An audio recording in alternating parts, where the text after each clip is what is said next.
Hello, I'm Yi. Here is my presentation for Assessment 2. My focus is mainly on struggles and concerns of being international student in Sydney. Sydney as an international student popular city, celebrating cultural difference with a high-quality education standard, which has attracted increasing students over years, hence ensuring the needs and requirements and the focus on concerns of students' well-being can be crucial. The objective of my project are to foster a sense of belonging among students, encouraging cultural exchanges, promoting mental health, and supporting global communities. In short, how might we intervene the foreign student well-being concerns so they can develop a sense of community in Sydney and make more significant constructive contribution to the society? In this project, the international students are our primary stakeholder as to stay in wellness and adapting to the new environment. As a matter of fact, there are precedents for the wellness of international students. International Education Action Plan is hosted by government and is prioritizing the well-being of international students, fostering a welcoming environment for students. However, the precedent still has the potential to be developed into an app for better addressing the needs of students, also the accessibility of the plan. The second precedent is an app for planning events among diverse communities. It is intended to encourage real-world get-together and occasions where participants may interact with individuals who share the same interests, passions, or objectives. It is a helpful app for making friends. However, the app only offers in English, which might causing a certain difficulty for foreign users.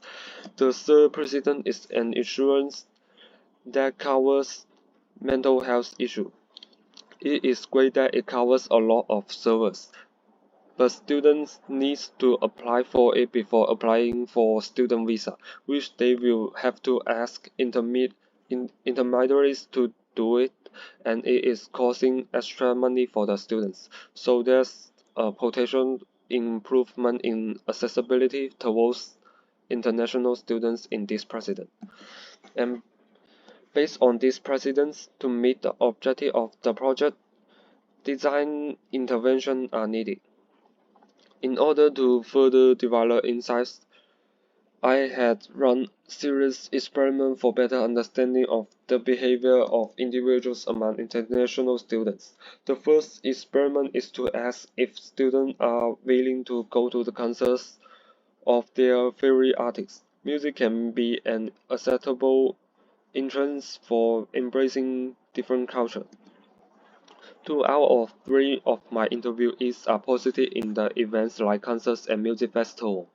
Shared musical tastes has the potential to foster an impressive event for international students. It may assist students in planning future events and to organize group trips to performers that suits their interests. The second experiment is similar to the first one. It is to comprehend the event preferences of international students based on event magnitude, cultural relevance, and ease of location. The result of this experiment has shown that choices of events are influenced by the closeness to events and the cultural background and the ease of travel, especially for students who live farther away. The third experiment is associated smell perception among international students. This is to investigate the relationship and feelings that fragrance elicits in overseas students. By providing burning joystick, coffee beans, and mustard, and they will need to respond in one word to best describe the item. This experiment is to understand the olfactory reaction, and it has implications for event design and sensory branding. The fourth experiment is spaghetti and collaborative creativity. The experiment is to build any structure out of spaghetti and blue tack. in order to create experience and investigate the mechanics of collaborative creation among foreign students. Three students decided to make a cube out of their discussion. The experiment revealed the difficulty of cross-cultural cooperation in such activity, and it turns out quite easy for them, as they are at the same ages and multilingual persons. Hence, I believe they are more likely to need an opportunity to create experience. It is challenging for us to consider how might we apply this realization to forge more diversified, sympathetic means of cooperating in a more interconnected society. But there are still directions for me, which are student well-being app, event activity planning app, cultural gathering in environmental design, and cultural event design. And that's all. Thank you.